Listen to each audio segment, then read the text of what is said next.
was a festive atmosphere for this Taguig School's opening. Cheerful beats and neon colors welcome students as they enter the gates of Signal Village National High School as early as 5:30 in the morning.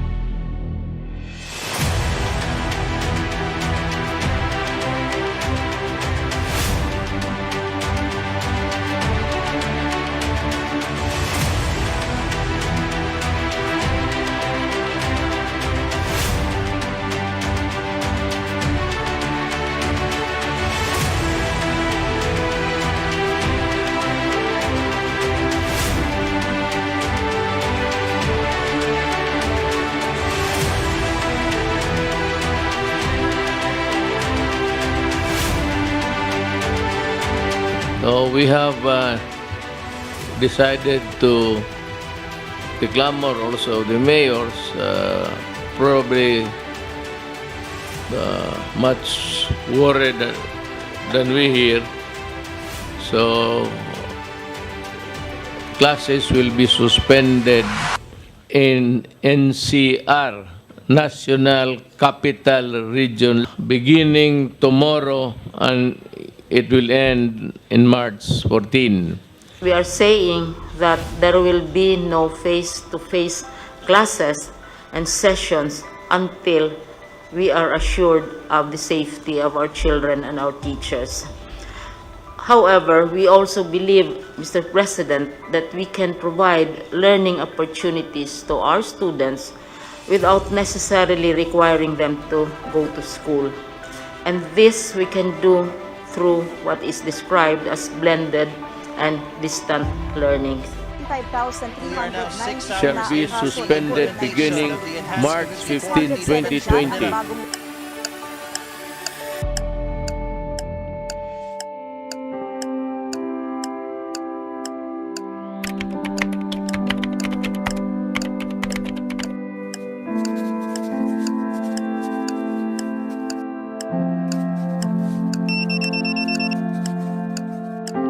Anong oras na? Patising ka pa. Daming gagawin. Aabot pa ba? Nakakangawit at nakakapagod. Pero kaya ko pa. Ba't kasi Sabado at Linggo? Parang naglaho na. Uy, yung laptop ko. Lobat na pala. Sana naman ako'y makapag-submit na. Kunting oras na pahinga, may pasok na. Itong online class, mahirap pala. Minsan ayoko na, o minsan na-absent na lang pag di ko na kaya. Kahit isang saglit lang, miss ko na makapagpahinga. Sa totoo lang, di na ako masaya. Napapaisip na lang, sana ako'y makapagtapos na. Kunting panahon na lang, diploma, mahahawakan din kita. Hindi man ngayon, sana sa tamang panahon.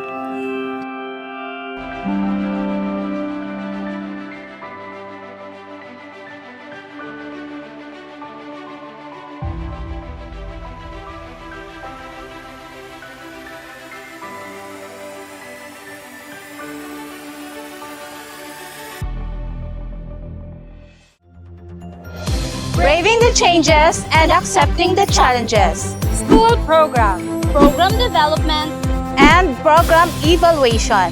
in focus. I'm Vanessa Rubia Tagpuno. I'm Rochelle Calunot Bismanos. And I'm Antoinette Atiga Asgapo. School program. An educational program is a program written by the institution on Ministry of Education, which determines the learning progress of each subject in all the stages of formal education. Besides the primary education program, some schools use a different educational program written by another source, which uses a different learning progress. Program development is essentially a roadmap, an action plan that provides the guidance needed to develop and build effective community programs. As an action plan, program development is an ongoing and continuous process. Because your program is fluid and likely to change depending on your needs, it should continue to evolve. As we are charting a course for change, program development allows us to document each action or step so that we are able to conduct needed assessment and determine areas where modification may be needed. Program evaluation is the systematic collection and analysis of data needed to take decisions.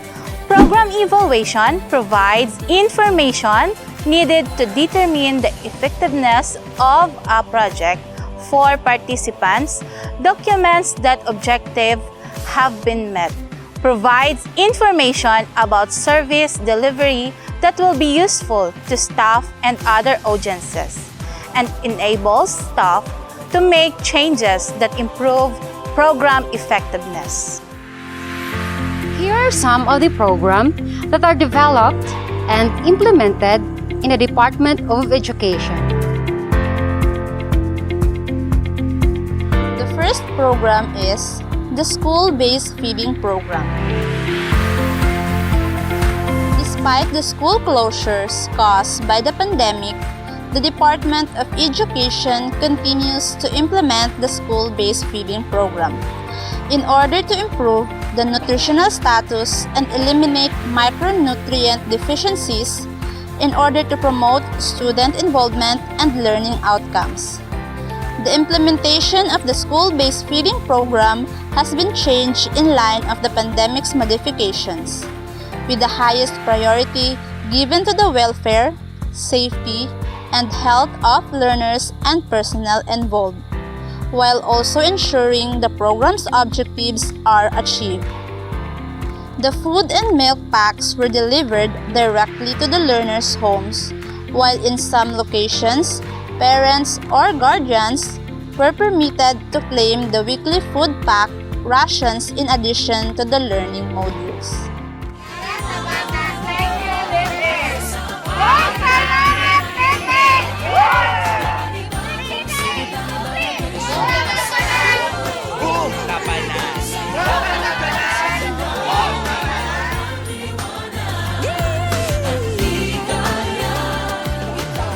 Inumin ng gata, ipakainin ng prutas upang katawan ay lumakas at anumang sakit ay maiwas.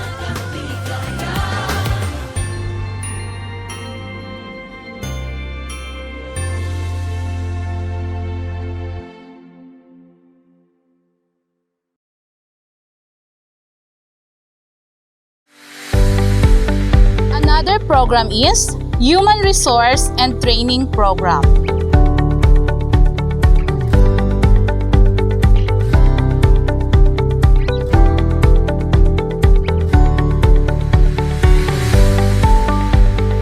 Extra challenging but still rewarding. This is probably how most Filipino teachers would describe what it's like to teach in the midst of pandemic and a new learning environment. Under the Balik Eskwela Learning Continuity Plan, education is delivered to the students in the comfort of their homes through multiple learning delivery modalities. Whether it's printed or offline modular, online, television, or radio-based instruction, or blended learning. A combination of these modalities, teachers play a very important role in ensuring that education continues regardless of its form and shape. As part of continuous professional development of the teacher and preparation for the new normal brought by the pandemic, teachers went through numerous training through webinars for distance learning, This prepare teachers for the potential challenges that might come during the new normal classes. Besides the primary educational program, some schools use different educational program written by another source which uses the different learning progress.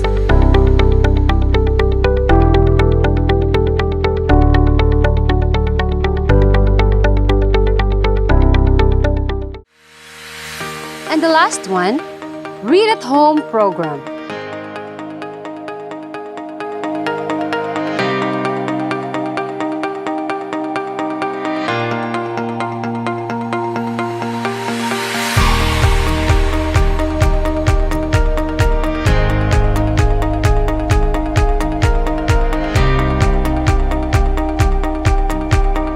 As quarantine restrictions prevent teachers from going to the highlands, the Department of Education, Sarangani Division, is organizing volunteers to assist learners, particularly in the indigenous communities. Almost 40% of the learners in the province belong to the indigenous peoples, since many of the parents are struggling readers. Through its Read at Home program, volunteers will assist the learners, particularly from kindergarten to 3rd grade level. The volunteers of the said program are 18 years old and above and must be from within the community. During the time when the schools were still having face-to-face classes, the higher grade levels were holding reading tutorials to the kindergarten to 3rd grade levels. This is the same concept except that they are now doing this at home.